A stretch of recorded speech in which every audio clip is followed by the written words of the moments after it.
The RTÉ Rugby Podcast, sponsored by Canterbury. See the new Irish men and women's rugby jerseys at canterbury.com. And you're welcome to the RTÉ Rugby Podcast after an eventful Interpro, the first one of the season, I think, at Thomond Park last weekend, it's fair to say, where referees played centre stage. It's not what we want, but we'll talk about it nonetheless. An Ireland squad announced later on this afternoon for the November test as well. We'll try and preempt what Andy Farrell and his team might do, and plenty more besides, all in the company of Donal Lenihan, Jackman and Wes Liddy. You're all welcome, gents. Look, I know Birch and Donal and myself were all at Thomond Park, so Wes, I might start with you. Given that you were, I guess, watching it from the screen at home, your perception of the game at all, where referees, I think, took centre stage, and Andy Friend is not too happy about a couple of calls that went against Connacht. Yeah, I suppose I'd probably just digress slightly from the match for a minute, Hugh, if that's all right. Sure, yeah. That I think for me the most notable occurrence over the weekend was Keith Earls doing that interview on Friday night on the late, and I think probably wouldn't be right to let it go without commenting on it. Okay, so just for anyone who didn't see, Keith Earls gave an interview with Ryan Tubridy on the Late Late Show on Friday night, where he talked extensively about severe depression that he's had to suffer with over the years, the treatment that he's been getting ongoing with that, and also physically an awful lot of, I guess, problems around his breathing, around his liver over the last few years when he was playing at the height of his international and Munster rugby career as well, that not many people would have been privy to, and he subsequently spoke about it in papers across the weekend as well. So yeah, it was quite something to hear how raw and honest he was about it. Yeah, it's incredible, really, for a guy that's still playing, that's still in that environment, to come out like that. I actually watched it again last night. My missus works in mental health, and I watched it with her last night, and yeah, it was quite startling, I thought, and very brave. And I suppose he touched on a lot of stuff other than just the bipolar diagnosis. You know, he talked about difficulties he had with his own education and feelings around that, and you know, difficulties in his own background growing up. And I suppose I often wondered about that over the years, because he was kind of so well mapped on the rugby scene from so young. It was kind of forgotten about, but I did often wonder when he was, you know, 17, 18, going up to Irish schools camps or Irish 20s camps, and often kind of maybe the lone Munster back going up there.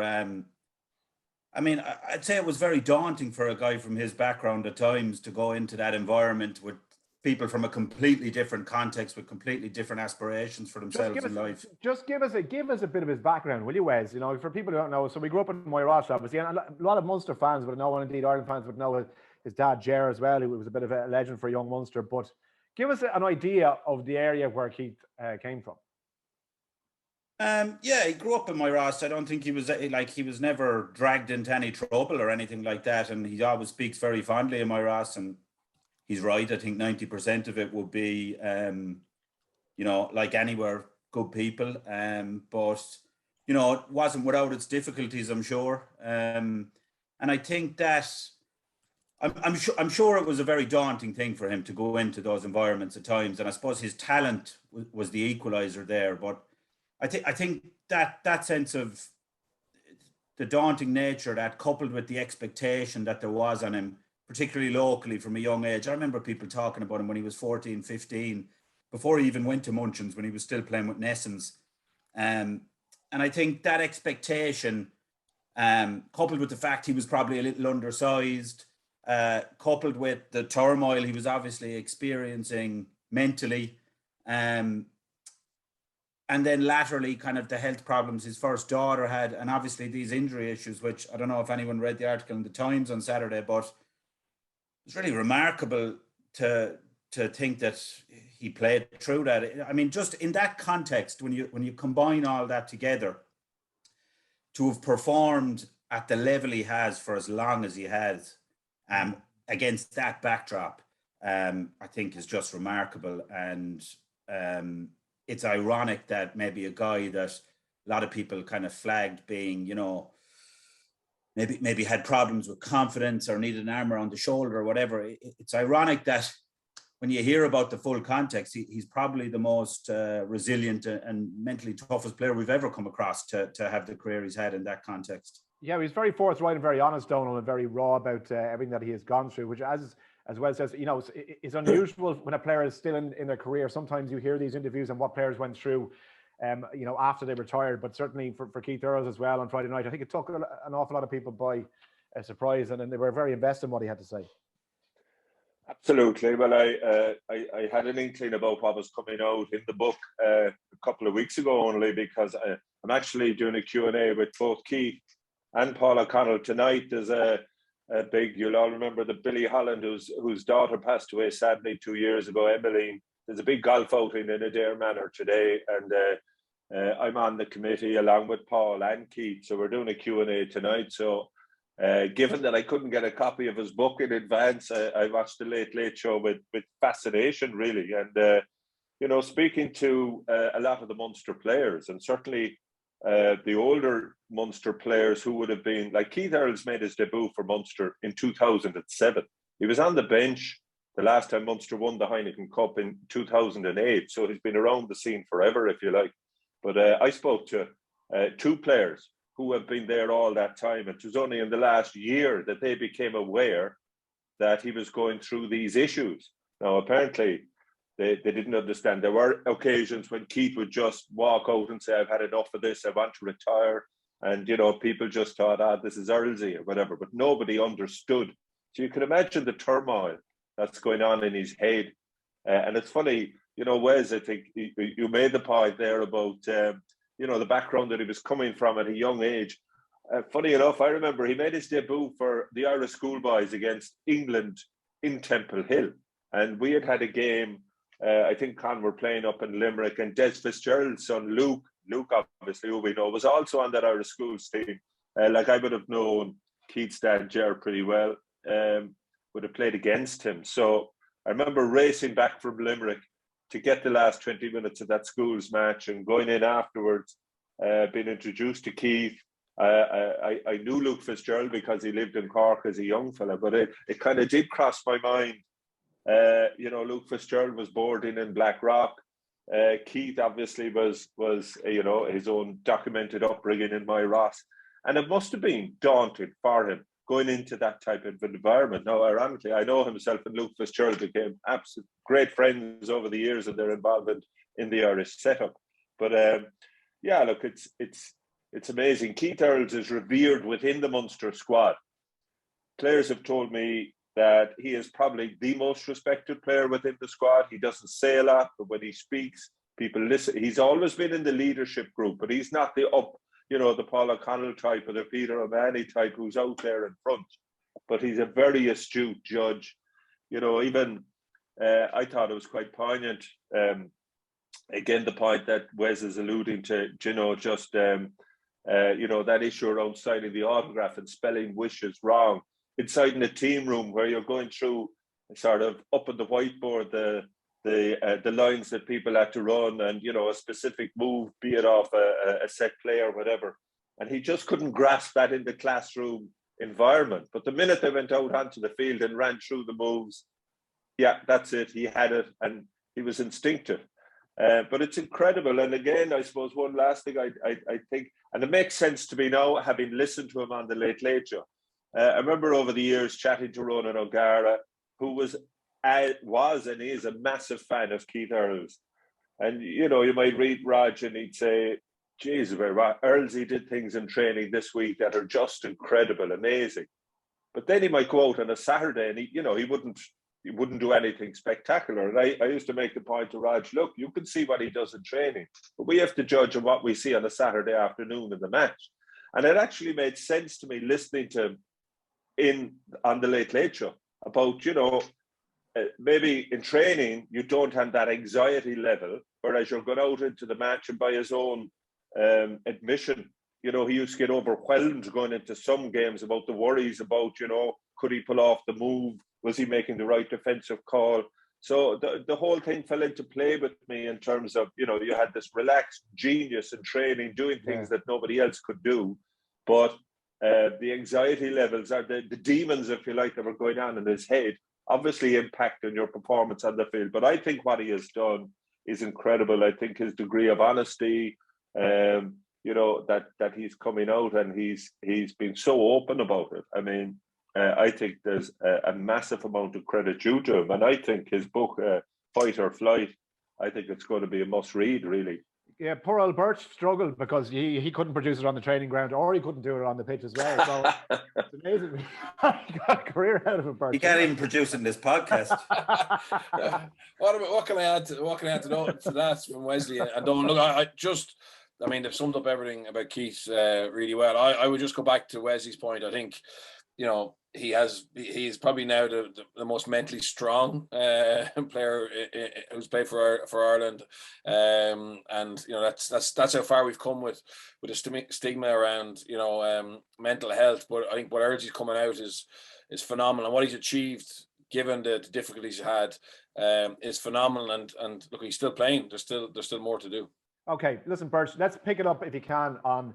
I don't want to dwell too much on the ins and outs of last Saturday at Thomond Park, because it's been done to death really now. It's Wednesday afternoon, but I know Andy Friend has been speaking, which we'll hear from him. He's been speaking this week about what he believes were injustices against Connacht. But your overall impression coming away, as was many leaving the ground at Thomond Park as well, that the referees obviously had a huge role to play in the game. Now, whether you agree or not with the decision about the offside is up to you. I know the picture is pretty clear as day. I know there have been some attempts to argue that it wasn't offside, given that, you know, Cloete then put on Tyke Byrne offside and his back foot and his front foot, but it looked to most people like he was offside.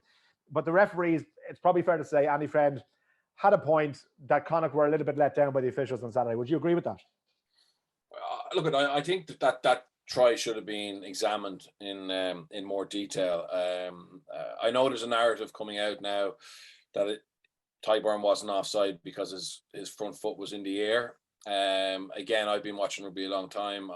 I've never heard that rule, and I think it's going to be very, very hard for referees to judge that now. So they're no longer looking at, is the player in front. It's actually, is his front foot touching the ground, which, you know, and rugby is very tricky and it's very complicated. I had a look through the rule book. I can't see real clarity on that front foot. I mean, the ramifications for the game, and I'll give you, and people might say this is stupid, but coaches will now look to, if that's proven, no one from World Rugby's come out and said he was onside because his front foot was off the ground. But think about a box kick.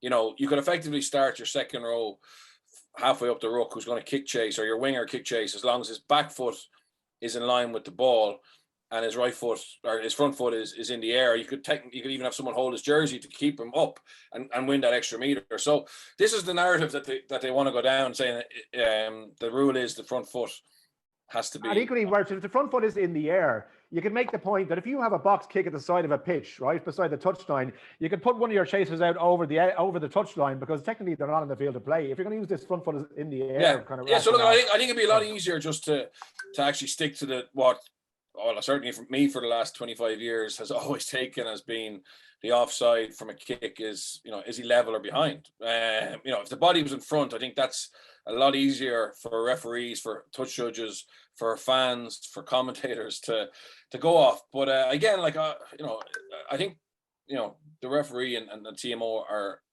very comfortable that they're right. And this is probably a part of the issue, is that, you know, no one is coming out from World Rugby or from the head of referees to explain it to us. You know, explain to us, is this a new directive? I certainly haven't seen it, and maybe I missed it, but it's just going to make it more complicated. Now, I would say, if you think about the game in general, the game was very, very difficult to referee, and the breakdown. I don't think I've covered a game in a while where neither team were secure on their own ball, and you know, it was just absolute chaos at the breakdown. There was a lot of legal turnovers, there was a lot of illegal turnovers. You know, Chris Cloete had a field day at the start of the game, and I think that just, you know, in a game like that, an Irish derby, the referees are going to miss loads of things, and that's because our game is so difficult to referee. And I think I certainly expect that. You know what I mean? I don't expect the referees to have a perfect game. I just do think, you know, for a TMO decision like that, in a tight game where there's potentially something contentious, it is worth taking the time. Now, having said that, I believe the TMOs are under pressure to not jump in, to let the game flow. And I certainly would be frustrated sometimes by how long some TMO decisions are made. But I suppose when I saw it back, on the replay before the try was given, it looked to me like Ty Burn was in front. So I think to be safe for the TMO's point of view, you stop it, you refer it, you go through it line by line, and at least people can understand your line of thought. Whereas just to make the decision and give the try, certainly from Andy Friend's point of view, I can understand why he's frustrated. And Donal, that's the exact issue. I mean, to be fair, Hugh, we were doing the game on commentary, and you can understand this whole issue. I go back to that second test or whatever it was, second test in South Africa in the Lions, when the game took over 2.25 hours almost because of intervention of TMOs. The second test, it was appalling. The whole game was stop-start. There was no movement in the game whatsoever. So therefore, the pressure comes on then to have less intervention. The point that Birch is making is absolutely right from a commentary point of view. The laws of the game are so complex, and you could be playing it for 30 or 40 years. I mean, I regularly have to sit down. Dave McHugh, ex-Ireland referee, I meet him a lot just to sit down and explain. It's different interpretation of the same laws even, which is absolutely ridiculous.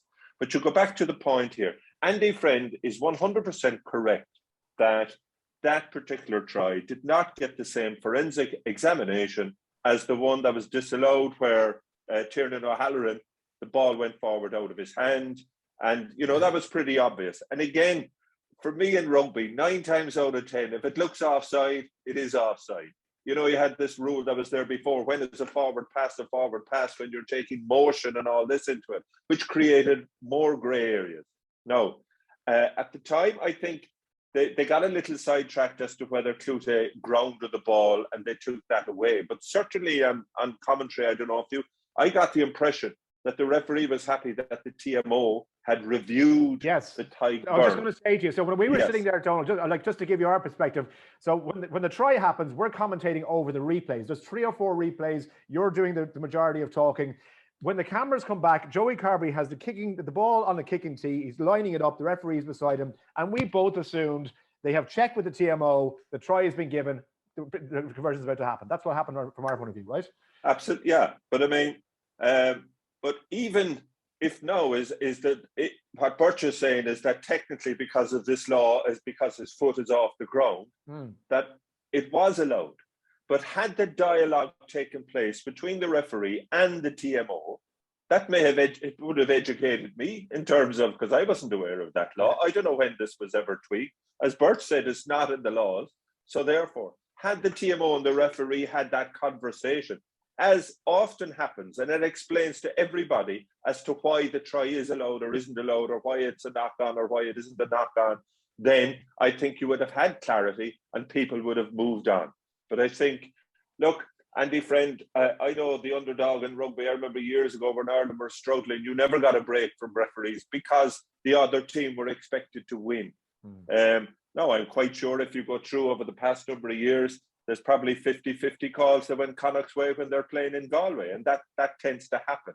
But the bottom line is, I do think in that particular incident that the TMO and the referee had to have the same dialogue that they had for the disallowed Tiernan O'Halloran try.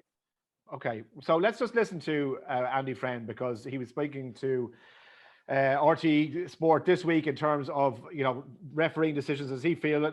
Neil Tracy managed to get a few words with him, and this is what he had to say about if he felt someone from the RC should have been in contact with him after the game.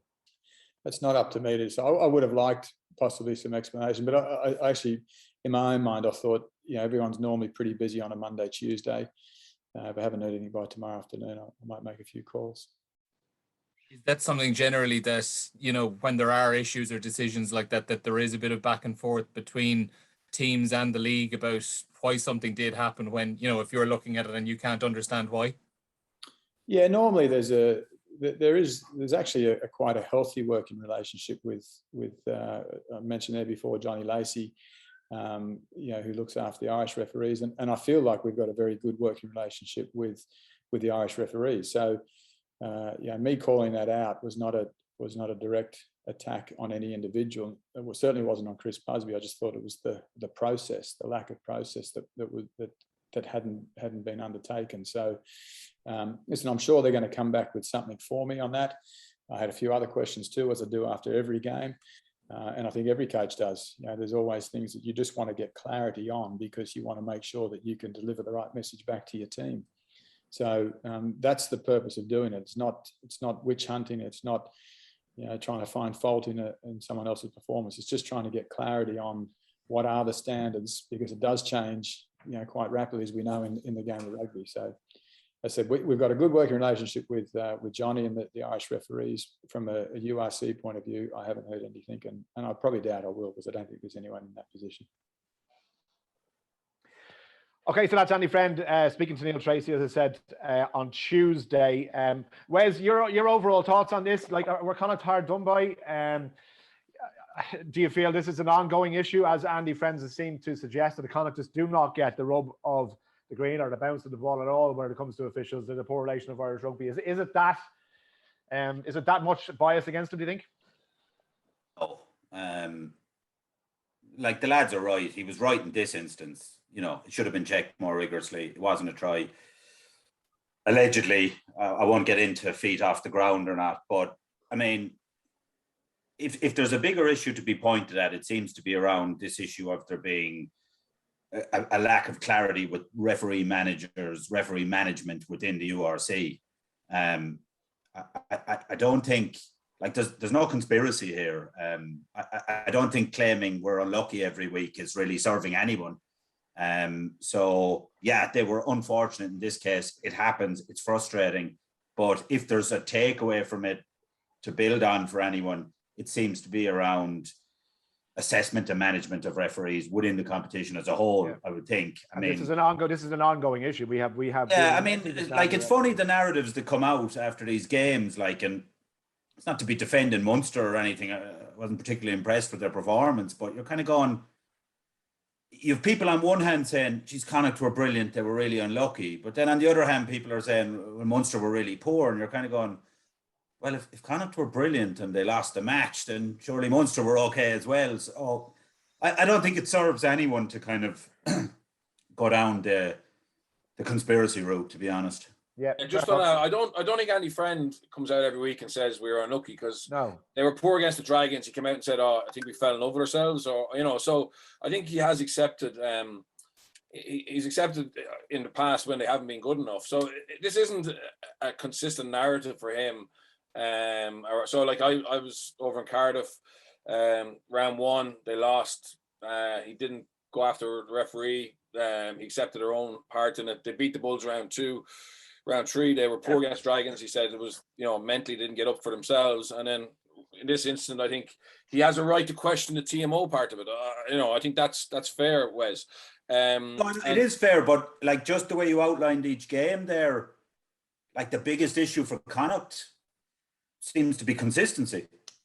Yeah, look at they obviously. I think Cardiff aren't bad. They were very poor against Dragons, for sure. So that consistency is an issue for them. But just because consistency is something he's working on, do you not think he has the right to question a decision that he feels? No, I do think he has the right to question that particular decision 100%. But I don't think it's helpful to anyone when the wider narrative becomes a kind of hard done by story. Yeah, you try and talk to those players who've just put in a big shift and, like, not be prepared to go out on a pedestal for them. I think. What was your view on the Sam Arnold yellow card, Bert? Did you think that was a yellow card? I thought it was just a penalty. I said so in commentary as well. I just thought it was just a penalty. I didn't think it was a yellow card. Yeah, I thought the manner in which, what was strange to me, and again, I don't even seem like I'm picking on TMO here, but I mean, he didn't have a great game, and it's been a couple of instances over the last few weeks where he has made some questionable decisions. Brian McNeese. And it was a situation where Chris Busby goes down. The yellow card is potentially flagged or penalty for Sam Arnold's tackle. The former undecided head and the manner in which he tackled. Chris Busby goes down to the end of the screen. The TMO is reviewing it. And Chris Busby says, okay, what have you got? And then the TMO Brian says, well, actually, I'm waiting for you to give your judgment before I say anything. When the TMO's job is to literally sit there and forensically analyse in front of the big screens in front of him what he has just seen. And I thought that was bizarre, that there was no recommendation for the TMO to the referee to assist him on what the punishment should be. I thought that was another bizarre thing. No, so no, in fairness, I actually think it was yellow. It was reckless, and head contact is really important. I was shocked. Sorry, that was the key there. It's because of the head contact. That's what initially you were looking at a wrapped arm, and it wasn't. But once you, because he was high coming into the tackle area and there was head contact, that pushed it into the yellow card zone, I think is what you're saying, Birch. Yeah, no, I think it was yellow card, but I was very interested in that dialogue because you know it was unusual in that it was basically handing over complete decision making back to the referee. So when I heard that, I immediately thought, have they changed the directive on foul play that the referee speaks first or something? It was just, you know, I haven't seen it in the top 14, I haven't seen it in the Premiership. So yeah, it is something maybe I definitely need to check it out. But it was unusual in that situation. Okay. But do you think, sorry, just before we leave it there, I mean, we've had, this is a recurring theme in these interprovincial games. We've had Munster, Leinster, Munster, Connacht say Frank Murphy. Oh, you get, geez, Frank Murphy played for Connacht. Then somebody else, Frank Murphy played for Munster. And there's been controversy in those provincial games, particularly Stephen's Day games over the year, those Munster-Leinster games. Has the time come to fly in a referee from Wales for these games? Because people seem to get totally sucked in to the narrative of the Irish referee not being able to handle it. Well, I'll tell you, it's very interesting. The narrative from Scotland and Wales is that we're only copping onto this over the last year and a half because of COVID, that we've had to be ref by our own referees. They basically said we've known about this for the last 5 years because we've suffered from their errors because they've been over in Scotland or Wales refereeing us, and you've had Welsh and Scots who we haven't obviously been jumping up and down about either. But effectively, I think, Donal, the reality is COVID has meant they haven't flown in as many outside referees, and we understand why. So we've experienced it a lot more in the last 12 months or 18 months than we had previously. Yeah, fair enough. And look, guys, hopefully it's not going to be an issue like we're going to talk about throughout the season, but it certainly was a big focal point of Saturday. Another big focal point of Saturday, Donal, start with you, was the performances of the two 10s, so Joey Carberry and Jack Carty. And in the context of Andy Farrell's squad for the November Internationals today, it'll be very interesting to see who he picks. He might pick Sexton, Carty and Carberry. He might go for a bit of an outsider like Healy. You know, I mean, it's all in a melting pot at the moment, but I'd be very interested to see who he picks. But in terms of Saturday's performances, Jack Carty eclipsed Joey Carberry. There's no question of that. Yeah, well, look, I thought I gave him the man of the match. And, you know, I thought he had a hugely influential game over the course of the 80 minutes. Look, he's a guy who he's gone from the highs and lows, was brought in for the World Cup squad, played in the World Cup, as we know, against Japan, came back, lost confidence. But he seems to be back where he was prior to that. I mean, I have a lot of time for Jack Carty. His only issue over the past two seasons has been a lack of consistency from one game to another. There's lapses then within his game. Sometimes his performance off the tee in terms of place kicking comes under pressure. I mean, I saw it highlighted, Connacht lost by 2 points. He missed a conversion of the try. Yes, he did. But I'd be more critical of Ultan Dillane. I mean, the restart after that, 9 times out of 10, Ultan Dillane catches that restart. Connacht secured possession. They get out of their 22, and you start there. I mean, nobody seems to focus on the mistakes that happens afterwards. Yeah. And that's where the issue was. But look, I thought Jack Carty, he played flat on the line. That opening, he's prepared to take the hits. That opening play off the line out that put Mac Hansen through the gap. He was the guy who invited the defences onto him. I thought the quality and the variety of his kicking was excellent. I thought his game management was very good. And look, there's no international coach who judges a performance over 80 minutes, but I did think Jack Carty had more of an influence on the game than Joey Carberry had. It'll be interesting, though, for whatever reason. Andy Farrell has never included him in a squad since he's come in, since that World Cup. I mean, you talk about people knocking Carty because he missed that conversion. Sorry, Billy Burns doesn't kick for Ulster. When John Cooney's in the team, he does the place kicking. Yeah. When Nathan Doak is in there now, and he's taking the place kicking. So therefore, let's say that's not a responsibility that Billy Burns has for Ulster. Yet, over the past 2 seasons, he's been in the Irish squad. Yeah, and by the way, I've heard it said that Joey Carberry's goal kicking this season has been brilliant. He was 56% off the tee going into Saturday's game. He was 5 out of 9. That's so, like, you know, in terms of hammering Jack Carty for goal kicking, it doesn't quite add up. I mean, Birch, like, you know, I'm very interested to see what the call is around the 10s because it's been a huge talking point for since the World Cup in 2019. And like Jack Carty has kind of slipped into insignificance because of what happened in the Japan game, and rightly or wrongly, this argument's seriously against, you know, leaving him out, given the talent that he brings, you know, on occasion, probably not often enough. But then you look at someone like Billy Burns, who's been a regular in the Ireland squad, and I'm scratching my head saying, hang on, it's clearly evident to me that Jack Carty is a better footballer than Billy Burns. I mean, there's no question in my head. I don't know what your view is. Yeah, I would prefer Jack Carty, to be honest, over Billy Burns. And that's nothing against Billy Burns. I think he's talented, but I do think Jack has been the scapegoat for Japan, and you know, I'd love to see him get another chance. I'd love to see him get another chance in the Irish squad. You know, there's still no heir apparent to Sexton. We all presumed it was Joey. It may still be Joey, but you know, he's played the tail end of last season, and he's played 3 out of 4 games this season, and it's just probably not happening for him, to be honest. Now, having said that, I mean, you know, Ben Healy, when you look at the ride, Ben Healy got, you know, against the Scarlets, he was on the front foot a lot more than Joey has been. The games that Joey's played have kind of gone against him. Connacht went after him at the breakdown. It was wet and windy. You know, there was a lot of pressure. Munster couldn't really hit the straps. I mean, he didn't have a Damien Delande or Chris Farrell just to drop the ball off and get him gain line. So, you know, against the Stormers, they went behind. They had to put it up the jumper to win the game, and that's understandable. So, I agree. We're going to see a lot of that, Birch, with international rugby. We're going to see New Zealand are going to put it up to us. Argentina are going to put up Japan as well. Like Joey Carby's not going to have front foot ball at international level over the November test. He might have on occasion, but you know, like, you want to see him step up to the mark when things are going against him and actually grab the game by the scruff of the neck. And I guess that is a concern, isn't it? No, it is a concern for sure. It is a concern, and you know, he'll feel that himself. He'll feel that he's not, you know, making the kind of impact that he's been, you know, expected of him and expects of himself. So it is a challenge. But I mean, let's be honest, he still is a very talented player that we need to nurture and mind and get him into the right place. Like, it's still interesting. I mean, if you listen to Stuart Lancaster and Leinster's opinion, they were adamant he was a fullback.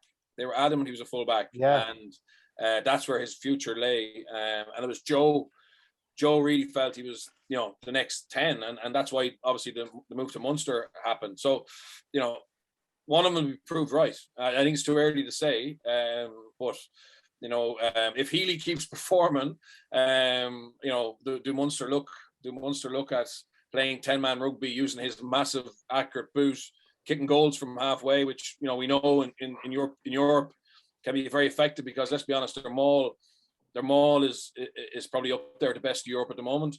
And you then use Joey as a fullback or as an impact player off the bench. That's the question that, okay, Johan's not going to admit it, but you can be sure that's what they're thinking at the moment. Well, I tell you, Wes, if you were to force someone to make it, if you're asking me right now who's right, Lancaster or Munster or Joe Schmidt, I'd say Stuart Lancaster's right, because Carberry just hasn't delivered when he's even had a run of games now. And people are saying it's his confidence, and it might be his confidence, or, you know, maybe the injury is still a bit of a hangover from that. But certainly he doesn't look comfortable out there in that 10 jersey, or certainly not to the level that we hoped he might. And it is still early days, I get that.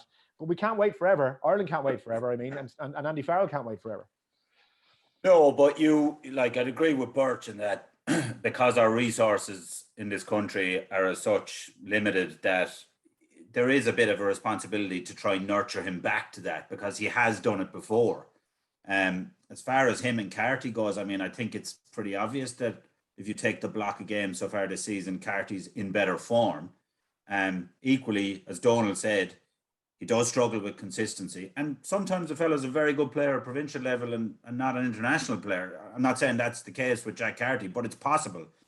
They're obviously basing that judgment, having not selected him in any squad, on something they've seen from him previously in camp. So I would imagine both will be selected. And I presume the feeling is that, yeah, Carty's in better form, but Joey's ceiling is maybe a little higher, all going well. And that, as often probably happens, that we ignore when we talk about selection, what they do on the training ground will decide a lot of it, who gets the nod.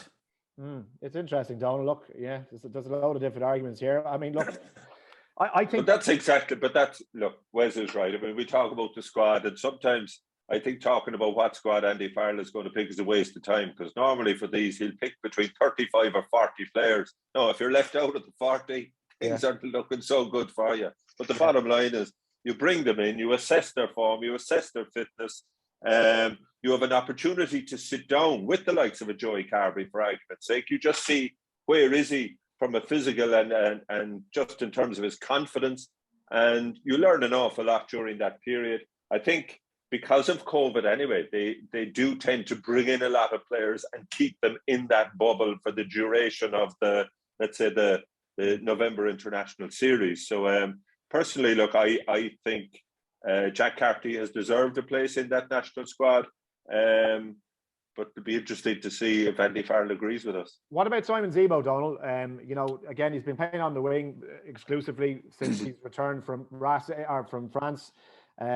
Obviously, you know, there have been question marks over his fitness levels compared to other Irish players, and we know that the French go about their physical fitness a little bit differently to the Irish clubs. Should he be playing at full back? Should he be involved in this November series? What's your view on Simon Zebo so far, his return?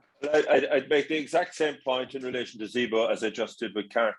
I see no reason why you wouldn't bring him into a 40-man squad. Assess his fitness. Is he fit? Is he keen? Is he mentally tuned in? I mean, the bottom line is he played really well that first outing we saw him.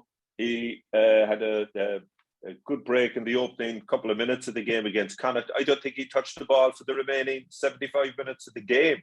But I think if you're Andy Farrell, you either make a decision now, look, what is he? Is he 30 or 31? Do you see him as part of your World Cup squad? What can he contribute?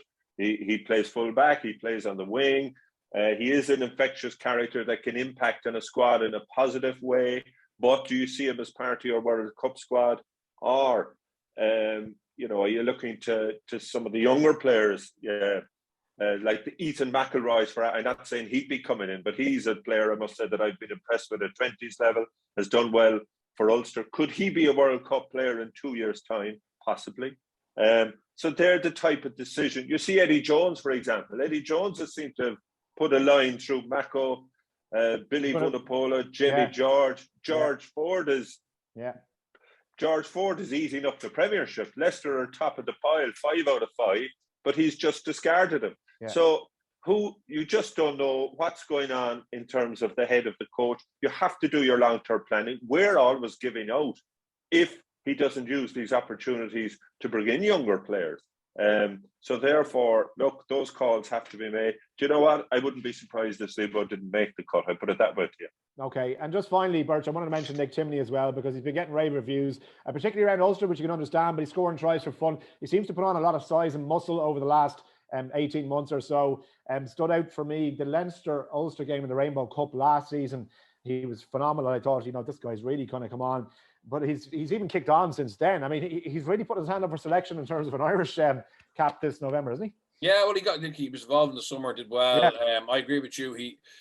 His form has been excellent, and it looks like, you know, with Van der Merwe or Vermeulen coming, they see him out as a 7, and I think he's a ball carrier and a very explosive one, and he's a link player. Probably Jackal threat, you know, it's probably the area that he maybe is a little bit behind someone like, you know, Josh Van der Fleer. But yeah, he's a guy I could see getting into the squad, and he would be in there on form. But the back row, I mean, the back row competition is ridiculous. It's for me, it's our strongest line in the team. Okay. Well, I was just looking there. Sorry, just based on that. I mean, when you consider CJ Stander retired last year at 30 or 31 years of age, was he? He's gone. Number 8, you've got to pick a number 8 between Jack Conan, Kanan Doris, Gavin Coombs, and that's excluding the likes of Max Deegan, who's been out injury. or has been out injured. Now, Jack Conan, I just thought the game on Saturday. He's a player I think the Lions tour may bring him on in leaps and bounds. I thought he was outstanding for Leinster on Saturday. So that puts the likes of a Cahill and Doris then into the battle for the 6 jersey. But then you're up against Peter O'Mahony. Ty Byrne, is he going to be played in the second or the back row? Yeah. Coombs could play 6. Certainly Doris has played 6 in the past. I mean, it's an embarrassment of riches. And just the last 2, I thought... Can any of them play fly half, Donal? Well, if they could, wouldn't it be great? But no, I tell you, the other one I thought from, Lions tours can, they can set a player back or they can elevate him to a different level. I thought Ronan Kelleher on Saturday was just another, he didn't play on the Lions tour. He was brought out because of the COVID bubble in the event of something happening to the other hookers. But he shadowed the likes of Ken Owens, Luke Cohen-Dickey, Jamie George, trained with them every day. And he just struck me from that performance that this guy has gone up to another level. His level of confidence, even, I thought, his conditioning, everything about him. It's almost now, look, I have more stature, I'm a Lion. And then behind him, you've Dan Sheehan.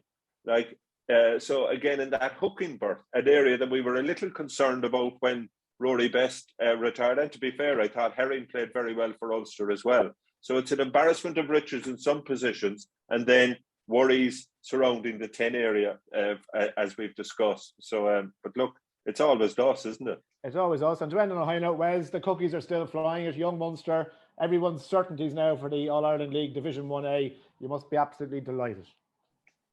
Yeah, going well. Early days, as Donal like to point out, probably. I was speaking to one of the management team on Friday, just wishing them well, and they were very wary of Terran Ure. They rated him highly.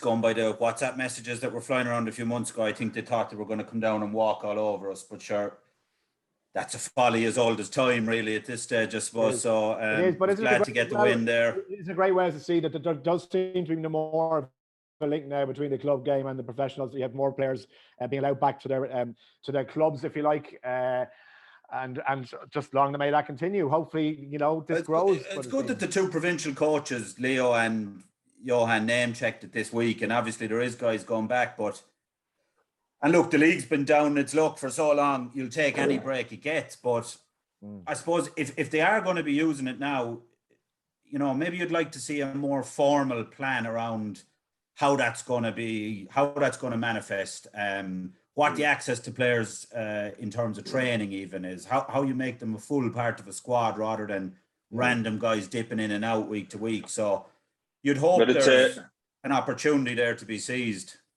Yeah, look, and it's a needs must thing for the provinces at the moment because they don't have A games. But I just hope they don't forget the clubs. When the A teams come back and there is more travel, I think they take into consideration the value that those players got when they went back to their respective All-Ireland League clubs, and that it won't be forgotten when they get an opportunity to go and play against the Cornish Pirates on a Wednesday night that nobody has any interest in. Don't get us started. And look, I've seen your Munsters, Clontarf and Lansdowne this year in the games, all 3 games, the quality of the games. Look, just for a neutral person to go, and look, I'm beating the drum of the All-Ireland League for a long, long time. The quality of those games is well worth going to. It's a great day out. It's a great social atmosphere around the clubs, and it just needs more encouragement. It's a good day out. Absolutely. And don't write off Con, as Donal would say. Young Munster, Clontarf and Lansdowne, they've had their hardest 3 games first. So Donal Lenihan is not the President Jinx that everybody thinks he is at Cork Con this season. Give him a bit of time. Don't be again with your banner saying Lenihan out down at Temple Hill. Give him a few weeks. Lads, I haven't actually played in any of the matches, Hugh. You realise that? Doesn't matter. I still get to slag you anyway. It's the one few sticks I get to beat you with. And thanks to Donal, to Bernard and to Wes for your company this week. Andy Farrell squad is out. We'll dissect it all next week. Plus the games as well to come this weekend. We have Ulster against Connacht coming up this weekend as well for one to look out for. Right, lads, talk to you next week. Thanks, man. The RTÉ Rugby Podcast, sponsored by Canterbury. See the new Irish men and women's rugby jerseys at canterbury.com.